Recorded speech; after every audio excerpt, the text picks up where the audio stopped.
Assalamualaikum. Sebelum kita belajar, Ibu mau tanya, kalian masih ingat nggak sih cerita Upin Ipin tentang balap kura-kura dan kelinci? Ingat nggak? Jadi ceritanya kelinci itu sangat lincah sekali, larinya sangat laju, sedangkan kura-kura sangat lambat. Namun karena kesombongannya, kelinci menantang kura-kura untuk adu lari. Setelah lari, ternyata kelinci saking lajunya dia tertidur. Sebaiknya saya tidur dulu, katanya. Akhirnya lambat laun dia tidur dengan pulas.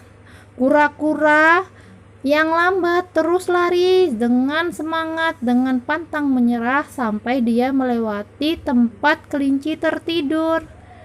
Hampir di dekat dengan garis finish, kelinci terbangun mendengar sorakan teman-teman kura-kura yang menyemangatinya hampir ke garis finish.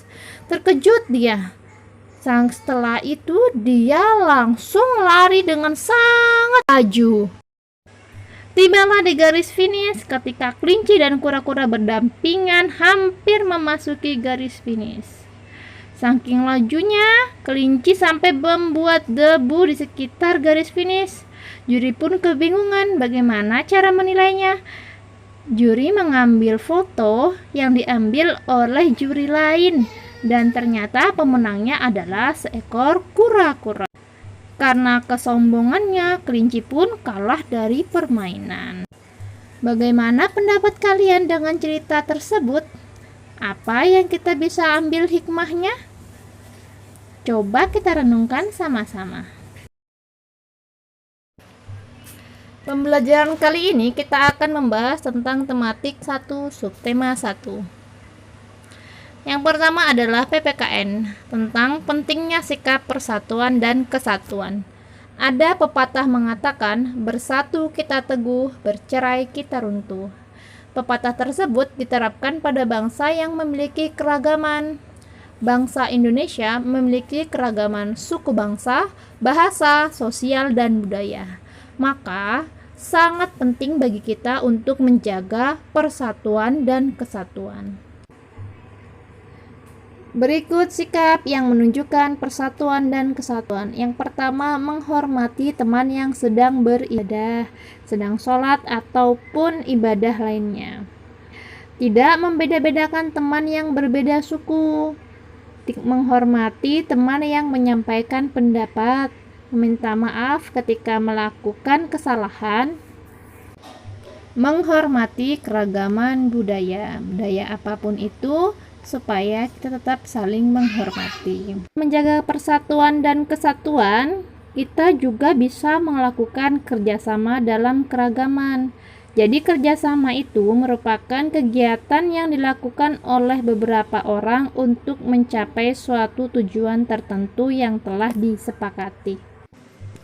Ada beberapa manfaat dari kerjasama. Yang pertama, meringankan pekerjaan, membuat pekerjaan lebih cepat selesai, meningkatkan rasa persatuan dan kesatuan, dan yang terakhir adalah memupuk rasa gotong royong.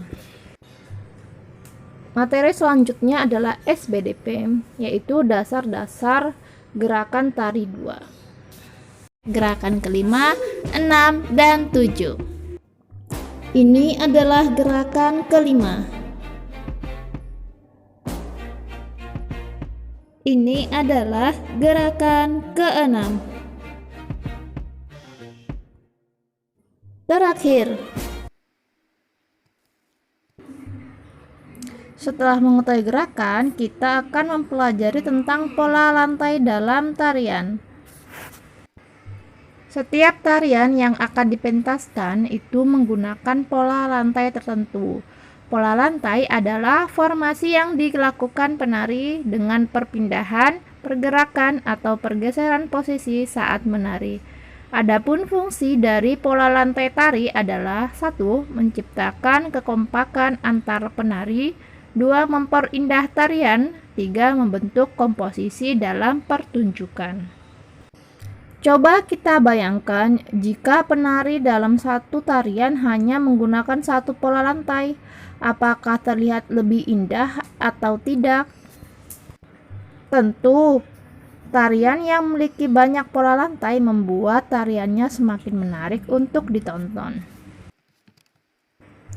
Berikut adalah contoh-contoh pola lantai. Yang gerakan pertama, berjalan bersisian atau berpasangan dengan membentuk pola lantai barisan vertikal.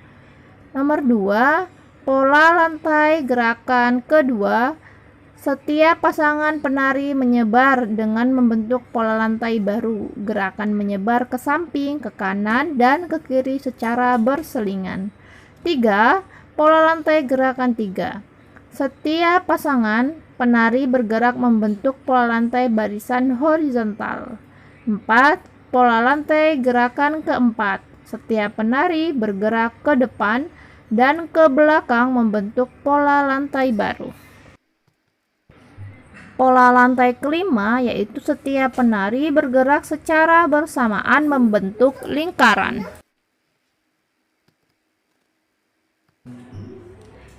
Pada muatan bahasa Indonesia, kita akan belajar tentang gagasan pokok dan gagasan pendukung dalam bentuk diagram. Nah, masih ingatkah kalian? Pelajaran lalu kita membahas tentang menuliskan gagasan pokok dan gagasan pendukung dalam bentuk peta pikiran. Sama halnya dengan hal tersebut, pada materi kali ini kita menuliskan gagasan pokok dan gagasan pendukung dalam bentuk diagram. Berikut adalah cara menentukan gagasan pokok dan gagasan pendukung dalam bentuk diagram. Yang pertama, kita membaca paragraf dengan saksama. Kemudian yang kedua, cermati kalimat awal sampai akhir. Ketiga, tentukan gagasan pokok dan gagasan pendukung. Ingat, bahwasannya gagasan pokok adalah bagian inti, serta gagasan pendukung itu adalah cabang-cabang dari gagasan pokok.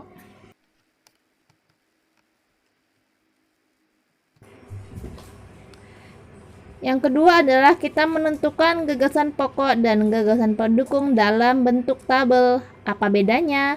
Kalau tadi kita tuliskan dalam bentuk diagram atau peta pikiran, sekarang kita belajar menuliskan gagasan pokok dan gagasan pendukung dalam bentuk tabel. Jadi, bedanya hanya pada penyimpanan atau cara menuliskan gagasan pokok dan gagasan pendukung. Perhatikan tabel yang ada di bawah.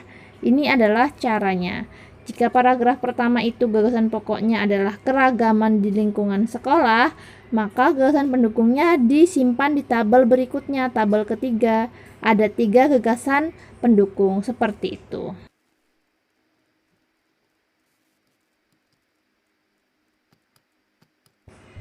Pada muatan IPS, kita akan membahas tentang keragaman agama di Indonesia. Jadi ada 6 agama yang diakui oleh Republik Indonesia. Yang pertama Islam, Kristen, Katolik, Hindu, Buddha, dan Konghucu. Kitab suci, tempat ibadah, hari besar keagamaan juga sangat berbeda-beda. Kalau Islam, kitab sucinya Al-Quran, Kristen dan Katolik Alkitab, Hindu Weda, Buddha Tripitaka, sedangkan Konghucu adalah Shishu Jing. Tempat ibadahnya pun seperti kita ketahui ya, berbeda-beda. Kalau Islam di masjid, Kristen dan Katolik di gereja, Hindu di pura, Buddha di wihara, Konghucu di kelenteng. Hari besarnya juga sangat beragam-ragam. Inilah menggambarkan bahwasannya keragaman di Indonesia itu sangat banyak. Pada muatan IPA kita akan belajar tentang pendengaran manusia. Bagian A adalah bagian dan cara kerja telinga. Telinga merupakan salah satu panca indera dari 5 indera ya. Salah satunya adalah telinga. Kita mendengarkan bunyi dengan telinga. Selain berfungsi sebagai pendengaran, telinga juga berfungsi sebagai keseimbangan. Ada 3 bagian telinga, ada telinga luar, telinga tengah, dan telinga dalam.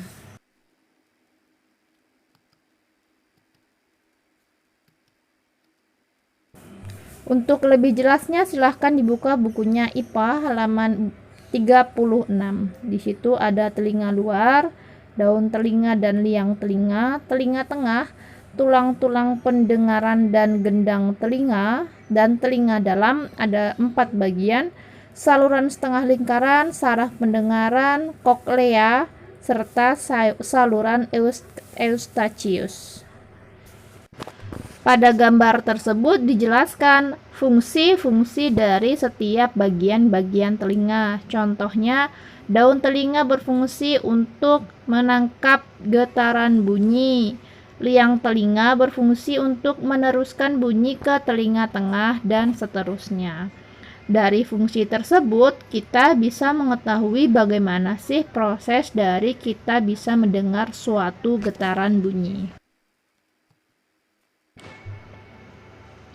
Jadi proses mendengar bunyi pertama adalah getaran dari sumber bunyi. Kemudian gelombang bunyi ditangkap oleh daun telinga. Gelombang bunyi merambat ke liang telinga. Bunyi menggetarkan gendang telinga. Gendang telinga menggetarkan tulang-tulang pendengaran. Lanjut lagi ke koklea, menangkap getaran dan tulang pendengaran dan mengirimkannya ke saraf pendengaran. Saraf pendengaran mengirim rangsang bunyi ke otak. Otak menerjemahkan bunyi yang kita dengar. B. Kepekaan telinga sebagai indera pendengaran. Telinga manusia dapat mendengar bunyi dengan frekuensi 20-20.000 Hz. C. Memelihara kesehatan telinga. Telinga perlu dijaga kebersihannya agar tetap sehat. Berikut cara merawat telinga. Yang pertama, bersihkan telinga dengan sapu tangan dan air hangat. 2. Jangan mengorek-ngorek telinga. Karena kalau kita mengorek-ngorek telinga, maka kotoran akan semakin masuk ke dalam liang telinga. Yang ketiga adalah menutup telinga ketika mendengar suara keras. Ketika kita mendengar suara keras, diharapkan supaya menutup telinga agar gendang telinga tidak rusak.